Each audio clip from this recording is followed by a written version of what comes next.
Republicans marked the birth of their conservative revolution to be the first full-scale run by Ronald Reagan for the presidential nomination in 1976. Since then, a Republican has always attracted the largest amount of campaign donations, a measure of voter enthusiasm that often brought victory. But the 2008 campaign is showing signs that the conservative cash machine, along with conservative enthusiasm, may be running low.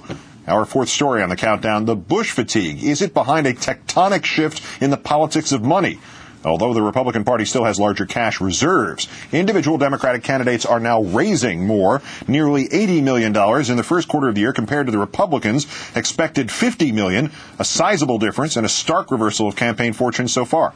Individually, Mitt Romney accumulated the most cash of any Republican, keeping personal pace with Democrats Clinton and Obama. But Romney's war chest comes from a small Mormon base and a $2.3 million loan to himself. All this setting off alarm bells in a party still reeling from defeat in the midterms. Alarm bells that are music to the ears of Air America Radio's Rachel Maddow. Rachel, good evening. Hi, Keith. Nice to see you. This is only the first round of fundraising for the primaries, but does the GOP have reason to be running scared? Is it Bush fatigue? Is it war fatigue? Angry Democrats sensing blood? Lack of an obvious Republican frontrunner, or what?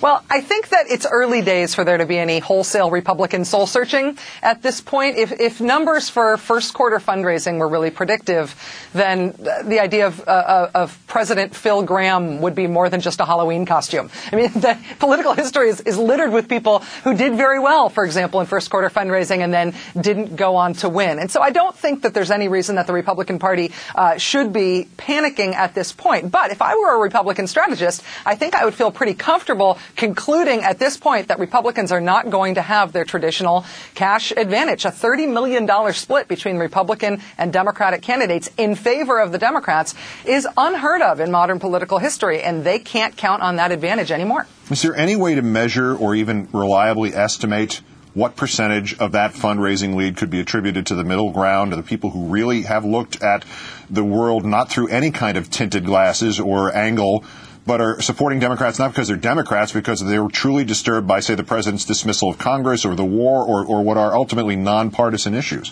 Well, again, I think it's early to be able to very tightly parse why it is that people are donating the way they are, when they are, and to whom. But when you just talk about the broad strokes and what we know thus far in early days, what we can say is that there aren't a lot of people rushing for their pocketbooks because they want to donate in support of the way that President Bush has governed. $30 million more being raised by Democrats than Republicans says to me that until the Republicans find a candidate who they can really get unequivocally enthused about, they can't count on enthusiasm for how Bush and Cheney have governed to be something that drives donations. Republican donors, it seems to me, are sitting on their hands. They are not enthused about what they've got to donate to right now, and that must be a legacy of the way that Bush has governed.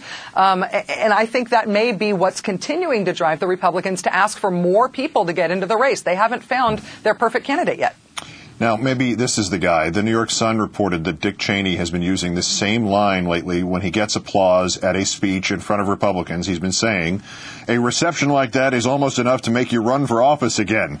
Is that the way to fire up the Republican donation base or the Democratic donation base, perhaps? Yeah, more likely the Democratic base, I would guess. There are Democratic fundraisers across the country who are wetting themselves with excitement about that prospect. There's really not much else that you could imagine the Republicans saying other than we want President Cheney to really get Democratic coffers filled. So let it be true. Let him be their nominee. It would be a great day for liberals. A devil's advocate question. Is it discouraging to see liberals excited about fundraising as opposed to pushing fundraising reform? Yes, absolutely. I mean, it's almost weird to see Democrats and liberals excited about being able to afford a really expensive candidate this year instead of working to try to get into a new system where we express our political preferences with our votes rather than with our credit cards. Barack Obama has made some very aggressive, positive noises about public financing of elections and wanting to get out of this system where they're constantly fundraising. But then, he also raised $25 million in 50 days in order to be competitive in this race. So, It's something that can always be done in the future. Rachel Maddow, the host of the Rachel Maddow Show on Air America, as always. Great. Thanks for being with us. Thank you, Keith.